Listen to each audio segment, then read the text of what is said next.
Bienvenidos a la última palabra en calma. Empecemos con la historia de hoy. Mi mujer me dijo que iba a operarse para revertir su ligadura de trompas. Su exmarido quería intentar tener hijos de nuevo, y ella pensó que yo la esperaría como un idiota. Me limité a asentir y le dije que hiciera lo que considerara correcto. Pero cuando volvió del hospital, se encontró la casa completamente vacía. Salvo por un sobre que la esperaba en la mesa de la cocina. Soy Marcos. Tengo 31 años y trabajo como analista financiero en una consultora en Madrid. Hace 3 años me casé con quien creía que era el amor de mi vida. Se llama Raquel. Tiene 29 años y es diseñadora gráfica, autónoma. Nos conocimos en la boda de unos amigos. Fue la típica historia romántica de manual. Nos sentaron en la misma mesa. Estuvimos hablando toda la noche. Y 6 meses después ya estábamos prometidos.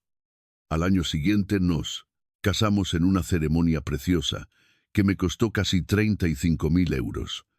Pagué la mayor parte con mis ahorros, porque su familia no podía aportar mucho. Raquel había estado casada antes. Un matrimonio breve con su novio del instituto, un chico llamado Daniel. Se casaron muy jóvenes. Se divorciaron a los 24. Y ella siempre me dijo que había sido una ruptura amistosa.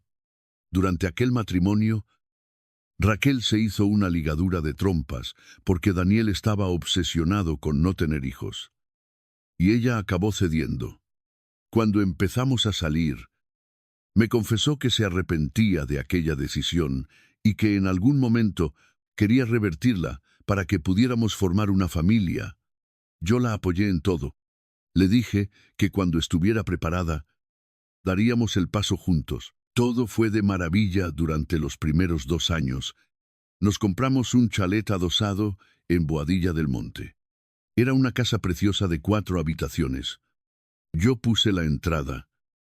Unos 50.000 euros que salieron directamente de la herencia que me dejó mi abuelo al fallecer. La hipoteca estaba a nombre de los dos. Pero yo pagaba el 70% de la cuota, porque mi sueldo era bastante más alto. Raquel se encargaba de la compra del supermercado y de los recibos de la luz y el agua. Pero sus ingresos como autónoma eran muy irregulares. Nunca me quejé. La quería con locura y solo deseaba construir una vida a su lado. El problema empezó el otoño pasado. Raquel empezó a mencionar a Daniel con demasiada frecuencia. Me decía que se lo había cruzado en la cafetería, o que había visto en sus redes sociales que había cambiado de trabajo. Al principio no le di mayor importancia.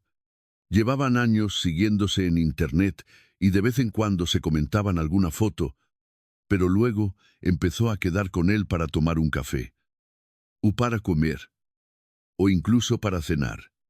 Su excusa era que se estaban poniendo al día, ya que ambos habían crecido en el mismo pueblo de Segovia y tenían amigos en común. Le pregunté por el tema una noche de noviembre. Estábamos en la cama y ella no paraba de teclear en el móvil, sonriendo a la pantalla con esa expresión que hizo que se me encogiera el estómago. Le pregunté si estaba hablando con Daniel. Ni siquiera levantó la vista. Me contestó que sí, que solo charlaban porque él estaba pasando por una mala racha. Le pregunté, ¿qué tipo de mala racha? Me dijo que su padre estaba enfermo, que necesitaba a alguien con quien desahogarse. Guay, que, al parecer, esa persona tenía que ser su exmujer. Finalmente me miró, bastante molesta. Me dijo que éramos adultos, que podían ser amigos, y que yo estaba siendo un inseguro. Lo dejé pasar, pero la situación no hizo más que empeorar. Más mensajes, más citas. Empezó a arreglarse mucho más cuando iba a verle. Se maquillaba con más cuidado. Se ponía ropa que normalmente no usaba. Y cada vez llegaba más tarde a casa. Y entonces, a principios de febrero, Hace apenas 3 meses. Soltó la bomba. Estábamos cenando en casa. Yo había preparado algo de pasta después de un día agotador en la oficina. Ella había estado callada toda la tarde, jugando con la comida sin apenas probar bocado. Yo sabía que se avecinaba algo malo. Me dijo que tenía que hablar conmigo de un tema muy importante. Dejé el tenedor sobre la mesa y le pedí que continuara. Me explicó que últimamente había estado pensando mucho en tener hijos, en lo que realmente quería para su vida. Yo, intentando mantener la calma, le recordé que ya habíamos hablado de eso. Le dije que cuando estuviera lista para la cirugía de reversión, empezaríamos el proceso, que yo la apoyaría. Ella negó con la cabeza. Me dijo que ese era precisamente el problema. Me confesó que había estado hablando muchísimo con Daniel y que él había cambiado. Ahora quería tener hijos. Estaba en un momento mucho mejor, tanto mental como económicamente, y le había confesado que se arrepentía profundamente de cómo terminaron las cosas entre ellos. Le dijo que se arrepentía de haberla presionado para operarse y que quería volver a intentarlo con ella. Me quedé mirándola fijamente.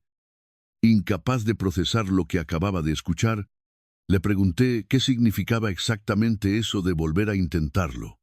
Me respondió que estaba pensando en operarse para revertir la ligadura y buscar un embarazo con Daniel. La cocina se quedó en un silencio sepulcral. Solo se escuchaba el zumbido de la nevera. Lo recordé, con la voz temblorosa, que estaba casada conmigo. Ella asintió. Me dijo que lo sabía, que lo había pensado muchísimo, que yo era un hombre maravilloso y que me había portado muy bien con ella. Pero añadió que Daniel fue su primer amor, que tenían mucha historia juntos, y que sentía que se debía a sí misma la oportunidad de ver si esta vez funcionaba. Especialmente ahora que él quería lo mismo que ella. Le pregunté si me estaba pidiendo el divorcio. Dudó unos segundos, pero finalmente dijo que sí. Sin embargo, añadió que esas cosas llevaban tiempo. Sugirió que nos separáramos un tiempo, que yo me quedara al margen mientras ella exploraba esa nueva vía con su exmarido. A ver cómo evolucionaban las cosas. Le repetí sus palabras para asegurarme de que no me estaba volviendo loco. Quería que yo me quedara esperando mientras ella se iba a intentar tener un bebé con su ex. Ella, con total frialdad, me contestó que no me estaba pidiendo que la esperara, sino que solo estaba siendo honesta sobre sus sentimientos. Sentí como si me hubieran dado un puñetazo en el estómago. Le pregunté cuándo había tomado esa decisión. Me confesó que llevaba meses dándole vueltas, pero que ella y Daniel llevaban hablando en serio del tema desde hacía 6 semanas. Y entonces llegó el golpe final. Me dijo que ya tenía programada la cirugía de reversión para el mes siguiente. Había cerrado la fecha en una clínica privada sin decirme absolutamente nada. Me levanté de la mesa. Caminé hasta el fregadero y me agarré al borde de la encimera. Mi cabeza iba a 1000 por hora. Intentando encontrar algo a lo que aferrarme, le dije que lo que estaba haciendo era una auténtica locura. Y le pregunté si era consciente de ello. Ella me respondió que entendía mi enfado, pero que necesitaba hacer eso por sí misma. Me di la vuelta para mirarla. Parecía completamente tranquila, resignada, como si ya hubiera hecho las paces con el hecho de destruir nuestro matrimonio. Le pregunté si eso era todo. 3 años juntos, todo lo que habíamos construido, y simplemente lo tiraba a la basura. Ella me contestó que no diría que lo tiraba a la basura. Dijo que me tenía mucho cariño, pero que ya no estaba enamorada de mí, no de la forma en que lo estaba de Daniel. En ese preciso instante supe que no se trataba de una decisión repentina. Esto se había estado gestando durante meses. Llevaba mucho tiempo desconectada emocionalmente de mí. Probablemente ya se estaba acostando con él. Y ahora simplemente estaba formalizando la situación Y lo peor de todo es que esperaba que yo fuera comprensivo, que asumiera el papel del buen chico y que la ayudara a salir de nuestra vida compartida sin hacer ruido. La miré en silencio durante un buen rato. Al final, le dije que hiciera lo que considerara correcto. Pareció sorprenderse por mi aparente calma. Me preguntó si de verdad me parecía bien. Le aclaré que no había dicho que me pareciera bien. Le repetí que hiciera lo que creyera conveniente. Le dije que si quería dinamitar nuestro matrimonio por la oportunidad de jugar a las casitas con su ex, era su elección. Y que no iba a suplicarle que se quedara. Me dio las gracias por ser tan maduro. Esa palabra hizo que me hirviera la sangre. Tenía ganas de estampar algo contra la pared. En lugar de eso, me limité a asentir. Le pregunté cuándo era la operación. Me dijo que el 15 de marzo, y añadió con total naturalidad que necesitaría que alguien la recogiera en la clínica después de la intervención. Le contesté que estaba seguro de que Daniel podría encargarse de eso. Frunció el ceño, visiblemente molesta. Me dijo que se iba a la cama porque tenía una reunión temprano a la mañana siguiente. Salí de la cocina, subí las escaleras y dormí en la habitación de invitados. Ese fue el 8 de febrero, el día en que mi mujer me comunicó que me dejaba por su exmarido y esperaba que yo simplemente lo aceptara. Las siguientes semanas fueron una auténtica pesadilla. Raquel empezó a llegar cada vez más tarde. A veces no volvía a casa hasta pasada la medianoche. Decía que estaba en el piso de Daniel, planificando su futuro juntos.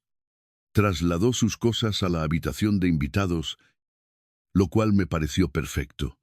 Apenas cruzábamos palabra, salvo para cuestiones logísticas de la casa. Incluso tuvo el descaro de preguntarme si le ayudaría a pagar parte de la cirugía, ya que nuestros ahorros conjuntos aún no se habían dividido. Le dije que me lo pensaría. Lo que Raquel no sabía es que, a la mañana siguiente de nuestra charla, llamé a un abogado. Su nombre es Ignacio Vargas. Un auténtico tiburón de los divorcios que me había recomendado un compañero de trabajo que pasó por una separación bastante sucia. Me reuní con él 3 días después, en su despacho del Paseo de la Castellana. Ignacio repasó sus notas y resumió la situación con frialdad. Mi mujer quería revertir su cirugía para tener hijos con su exmarido mientras seguía legalmente casada conmigo. Le confirmé que así era. Luego pasamos al tema del patrimonio. Le expliqué que la casa estaba a nombre de los dos, pero que yo había pagado la entrada de 50.000 euros. Le aseguré que tenía los extractos bancarios para demostrar que ese dinero provenía de mi herencia, lo que en España se considera dinero privativo. También le expliqué que llevaba 2 años pagando el 70% de la hipoteca desde mi cuenta personal.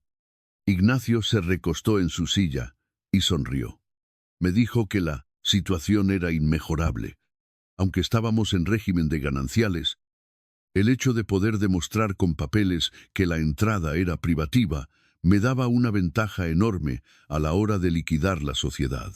Hicimos números. Compramos el chalet por 320.000 euros. Pero según los precios del mercado en Boadilla, ahora valdría unos 360.000. Revisamos el resto de los activos. Yo tenía unos 200.000 euros en fondos de inversión y unos 50.000 ahorrados.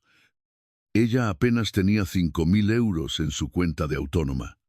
Teníamos una cuenta conjunta para los gastos de la casa con unos 10.000 euros. Los 2 coches estaban pagados. El mío valía unos 30.000.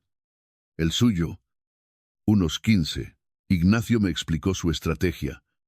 Íbamos a presentar la demanda de divorcio contencioso de inmediato.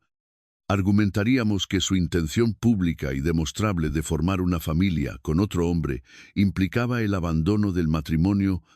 Forzaríamos la venta de la casa y reclamaríamos que de los beneficios se me devolvieran íntegros. mis 50.000 euros de entrada antes de repartir el resto al 50%. Protegeríamos mis fondos de inversión. Y todo eso lo haríamos antes de que ella tuviera tiempo de reaccionar. Le pregunté por el tema de la pensión compensatoria. Ignacio soltó una carcajada. Me aclaró que, dado que el matrimonio había sido corto, que no teníamos hijos, que ella había abandonado el hogar voluntariamente y que era joven y perfectamente capaz de trabajar, ningún juez en España le concedería un solo euro de pensión. Sentí un frío reconfortante en el pecho. No era exactamente rabia, sino una claridad mental absoluta. Le dije a Ignacio que siguiera adelante con todo. Salí de su despacho y volví al trabajo. Esa misma tarde, Raquel volvió a salir con Daniel.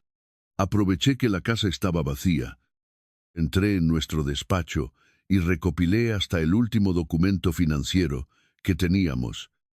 Extractos del banco, recibos de la hipoteca, pólizas de seguros, declaraciones de la renta y la escritura de la casa.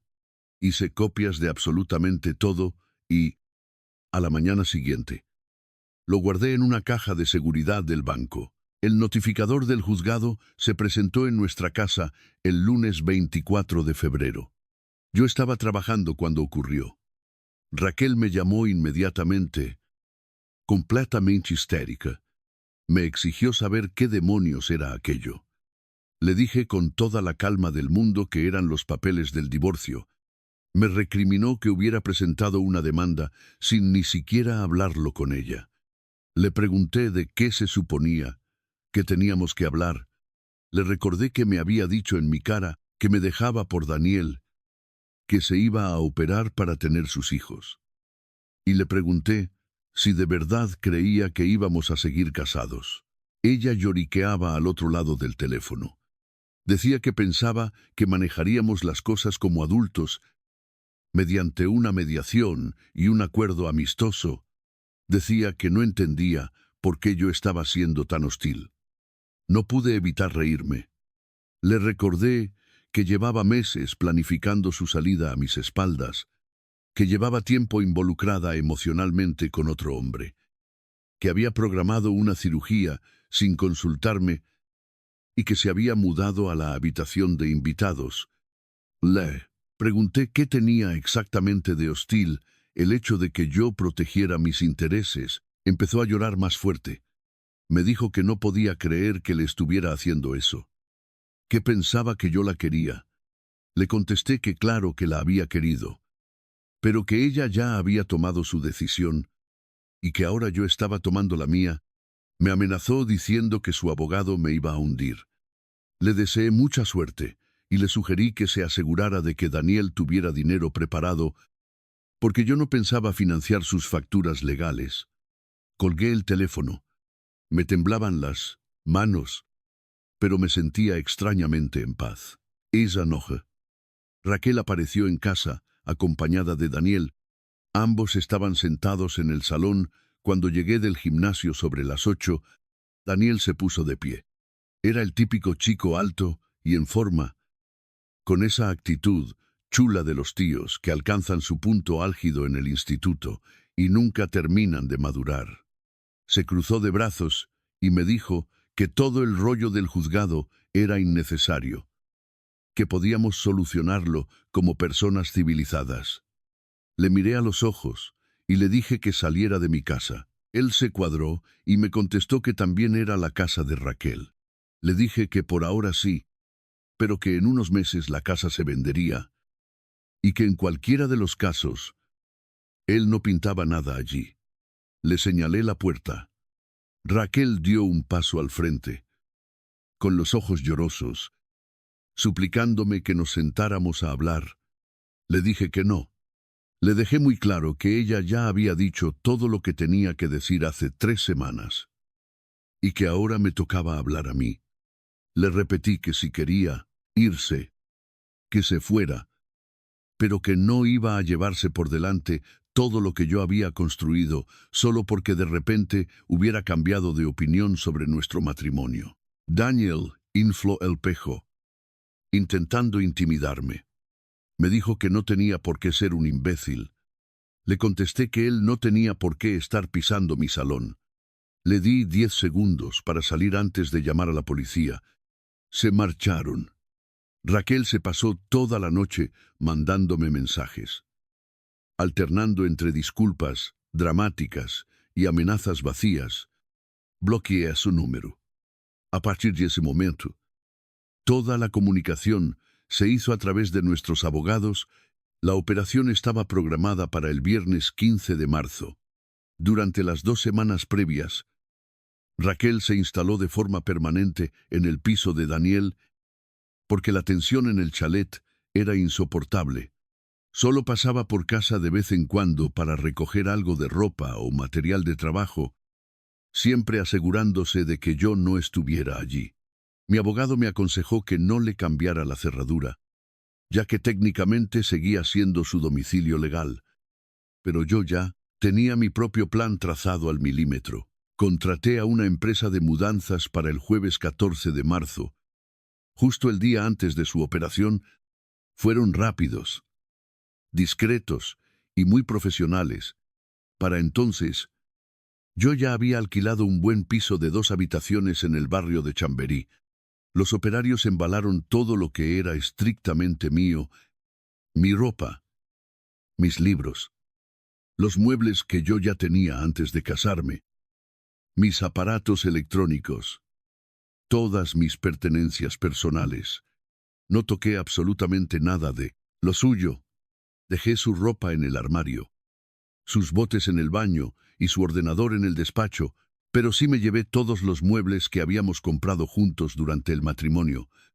El sofá, la mesa del comedor, la cama de matrimonio, los electrodomésticos grandes. Todo aquello se había pagado íntegramente desde mi cuenta bancaria personal. Y tenía los extractos para demostrarlo ante cualquier juez. La dejé con sus cosas personales y nada más. Cuando terminamos, la casa parecía un auténtico esqueleto. Habitaciones vacías y paredes desnudas, donde solo destacaban los pocos objetos de Raquel esparcidos por el suelo. Hice fotos y grabé videos de todas las habitaciones para dejar constancia legal de que no había dañado la propiedad ni me había llevado nada que fuera de ella. Antes de irme, me acerqué a la encimera de la cocina. Días atrás había preparado un sobre. Dentro había una copia de la demanda de divorcio, un desglose financiero completo donde se demostraba hasta el último céntimo que yo había aportado a la vivienda. Y una carta escrita a ordenador. Fui muy breve. Le escribí que, para cuando leyera esa carta, ya se habría dado cuenta de que la casa estaba vacía. Le expliqué que me había llevado lo que me pertenecía y que era libre de quedarse a vivir allí hasta que un juez decidiera el futuro de la propiedad, pero que tendría que amueblarla ella misma. Le dejé claro que había dejado pagada mi parte de la hipoteca hasta finales de marzo y que a partir de ese momento los gastos correrían por su cuenta. Terminé la carta diciéndole que quería empezar una vida nueva con Daniel y que yo le estaba dejando todo el espacio del mundo para hacerlo, pero que no pensaba financiar su aventura ni quedarme en el banquillo esperando por si la jugada le salía mal. Firmé con mi nombre. Dejé el sobre apoyado contra el salero para asegurarme de que lo viera nada más entrar. Cerré la puerta con llave. Conduje hasta mi nuevo piso en Chamberí y me abrí una cerveza. Eran las 8 de la tarde del jueves. La operación de Raquel era a las 10 de la mañana del día siguiente. No dormí muy bien esa noche.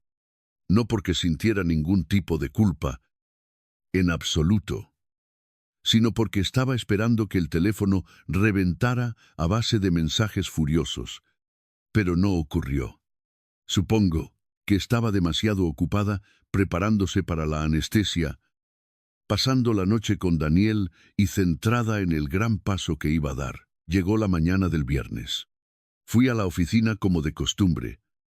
Tuve un par de reuniones. Revisé unas hojas de cálculo y comí un sándwich frente al ordenador. Sobre las 2 de la tarde, mi móvil empezó a vibrar sobre la mesa. Era Raquel. Había desbloqueado su número esa misma mañana solo por curiosidad, para ver qué pasaba. Dejé que saltara el buzón de voz. Me llamó 6 veces seguidas. Unos minutos después, empezó a entrar la llamada desde el número de Daniel. También lo ignoré. Finalmente, a las 4 de la tarde, me llegó un mensaje de texto de Raquel. Me preguntaba cómo había sido capaz de hacerle algo así. Decía que acababa de llegar del hospital y se había encontrado la casa completamente desierta, que me había llevado todo, y que no entendía qué me pasaba en la cabeza. Tardé 5 minutos en responderle. Le escribí que solo me había llevado lo que había pagado yo. Le recordé que sus cosas seguían intactas, donde las había dejado. Le dije que ella quería empezar de cero, y que eso era exactamente empezar de cero. Me contestó de inmediato, diciendo que estaba convaleciente de una operación quirúrgica y que no podía lidiar con eso en ese momento. Le respondí que tendría que haberlo pensado antes de decidir dinamitar nuestro matrimonio. Le deseé una pronta recuperación y volví a bloquear su número. Las semanas siguientes fueron una auténtica guerra de desgaste. El abogado de Raquel le mandó al mío un correo amenazante, alegando que yo había vaciado el domicilio conyugal de mala fe y que me había llevado bienes gananciales. Ignacio, mi abogado, le respondió enviando un paquete con todas las facturas, literalmente cada ticket, cada recibo, cada cargo en mi cuenta bancaria que demostraba que yo había pagado todos y cada uno de los muebles. Quedó clarísimo que nada de lo que me llevé le pertenecía a ella. Raquel intentó argumentar que, al estar en régimen de gananciales, el mobiliario era de los dos. Pero Ignacio le recordó a su abogado que, de cara a la inminente liquidación de la sociedad, yo tenía derecho a recuperar el valor íntegro de lo aportado con mi dinero. Mientras los abogados se peleaban, me enteré de que Raquel lo estaba pasando francamente mal. Tuvo que irse a vivir con Daniel de forma permanente, porque nuestro chalet era inhabitable sin una cama y sin una nevera. Intentó pedir un préstamo personal en el banco para comprar muebles básicos, pero se lo denegaron. Como autónoma, sus ingresos no justificaban el riesgo, y la hipoteca conjunta ya le consumía toda su capacidad de endeudamiento. Por lo visto, Daniel no estaba por la labor de gastarse miles de euros en amueblar la casa de su exmujer. Una casa que además iba a tener que vender por orden de un juez en un par de meses. A través de amigos comunes en Madrid, me fueron llegando rumores. La recuperación de la operación fue más dolorosa y lenta de lo previsto. Y lo más interesante, a Daniel le estaba entrando vértigo con todo el tema del bebé, ahora que la realidad llamaba a la puerta. Habían estado discutiendo a gritos. Él no había calculado cuánto apoyo económico necesitaría Raquel durante la separación y el postoperatorio. Y desde luego, no estaba dispuesto a asumir ese coste. A mediados de abril, Raquel contactó con mi hermana suplicándole que me convenciera para hablar con ella. Accedí a verla en una cafetería cerca de mi oficina, Territorio Neutral. Cuando llegó, tenía un aspecto lamentable. Estaba ojerosa, pero demacrada, y parecía completamente derrotada. Empezó a llorar antes, incluso de sentarse a la mesa.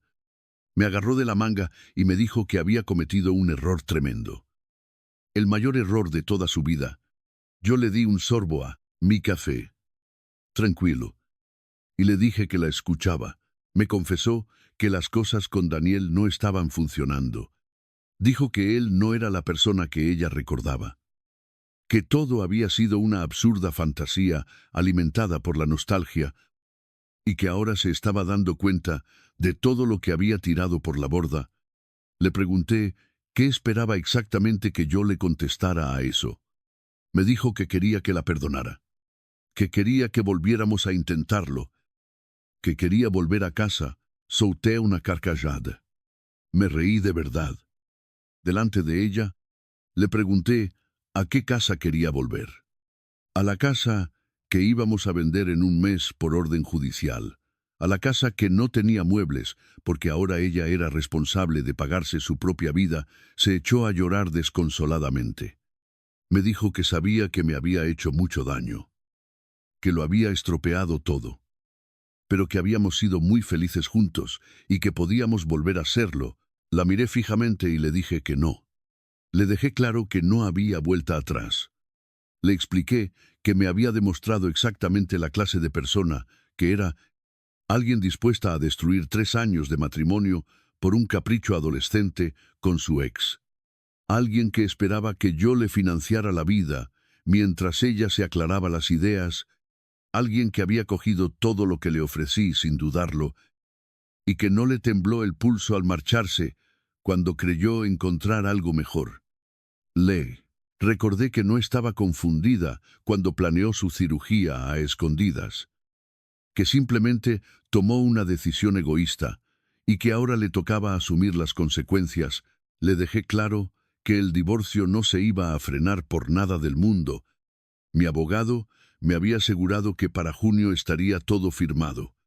Le expliqué lo que iba a pasar.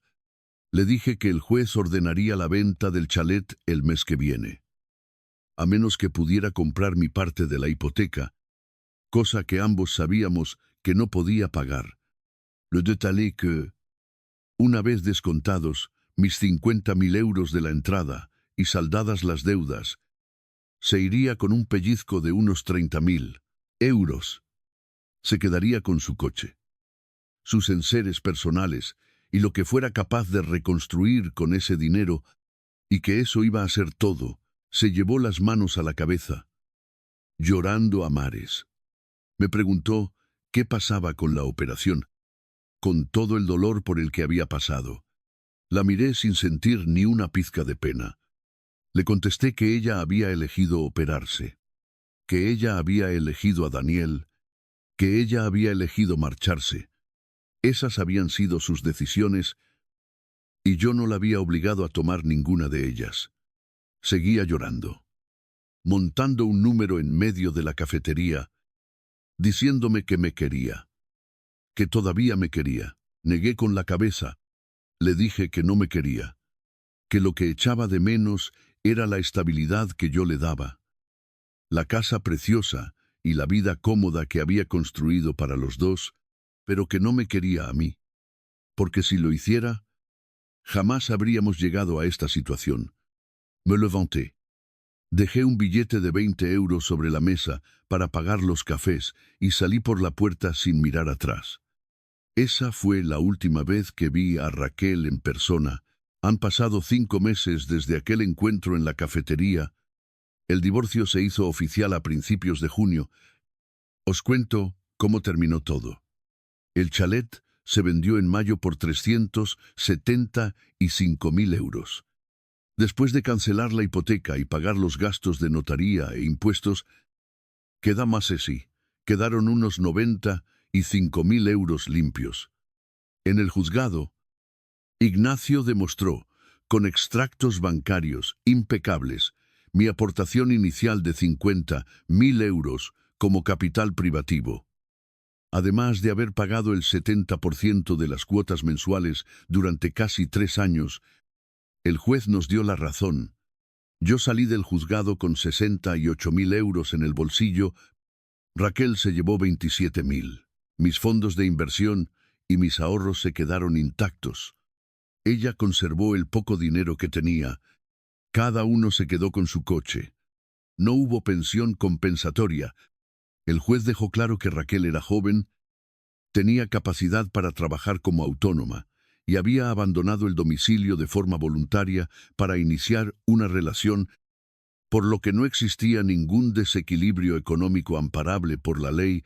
Después de que vendiéramos la casa, Raquel tuvo que volver a casa de sus padres, en aquel pueblo de Segovia, por lo que me han contado algunos conocidos.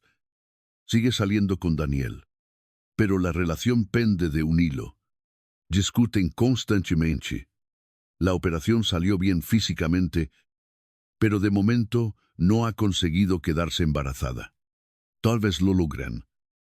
Tal vez no. A estas alturas, ya no es mi problema. Yo llevo 6 meses viviendo en mi piso de Chamberí. Es más pequeño que el chalet.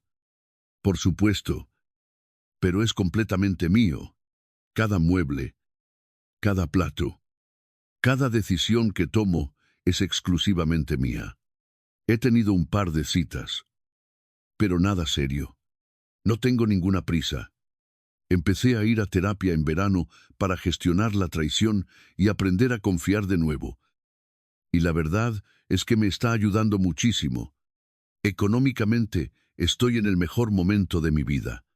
Entre el dinero, de la venta de la casa y mis ahorros, tengo más de 120.000 euros en el banco. Mis inversiones siguen rindiendo bien. Además, en julio, me dieron un ascenso en la consultora que vino acompañado de una subida de sueldo del 15%. Estoy pensando en comprarme un piso para mí solo el año que viene. Algo céntrico y moderno. La parte más patética de todo esto ocurrió el mes pasado. Raquel intentó agregarme a Facebook y a Instagram. Me mandó una solicitud de amistad de la nada, como si fuéramos dos viejos compañeros del instituto, intentando retomar el contacto. Le di a rechazar inmediatamente y la bloqueé en absolutamente todas las plataformas. Hay puertas que, una vez que se cierran, deben quedarse cerradas con llave. Todo esto me ha enseñado una lección muy dura. El amor no basta si la persona a la que amas no te valora. El matrimonio no es una red de seguridad que alguien pueda usar para amortiguar la caída mientras explora otras opciones con sus exparejas. Why? A veces, el acto de mayor amor propio que puedes hacer es dar la media vuelta, salir con la cabeza alta y dejar que los demás vivan con las consecuencias de las decisiones que tomaron. Raquel quería desesperadamente una vida nueva. Y yo le di exactamente eso. Aunque está claro que no era la vida que ella esperaba. Mucha gente me ha preguntado por internet si alguna vez llegué a saber si Raquel se había acostado con Daniel antes de pedirme el divorcio. Para ser sincero, ni lo sé ni me importa en absoluto. Emocionalmente, ella ya me había abandonado meses antes de soltarme la bomba en aquella cena. Si hubo cuernos físicos antes o después de la confesión, es irrelevante. La traición ya estaba hecha. Y el dolor habría sido exactamente el mismo. Algunas personas en los foros me han criticado, diciendo que fui muy cruel al llevarme los muebles y vaciar la casa justo el día antes de su operación. Puede que lo fuera, pero ella llevaba meses planeando su fuga a mis espaldas, pisoteando mis sentimientos, y encima esperaba que yo la financiara y la cuidara mientras me dejaba por otro hombre. Yo simplemente le concedí lo que llevaba semanas exigiendo, la libertad absoluta para perseguir su nueva vida con su primer amor. Lo único que hice fue negarme a hacerle el camino cómodo. Por último, me he enterado por pura casualidad de que Daniel le pidió matrimonio a Raquel el mes pasado. Ella dijo que sí. Les deseo mucha suerte a los dos. Honestamente, creo que están hechos el uno para el otro. Muchísimas gracias por quedaros a escuchar hasta el final. Os deseo lo mejor. Cuidaos mucho y manteneos sanos.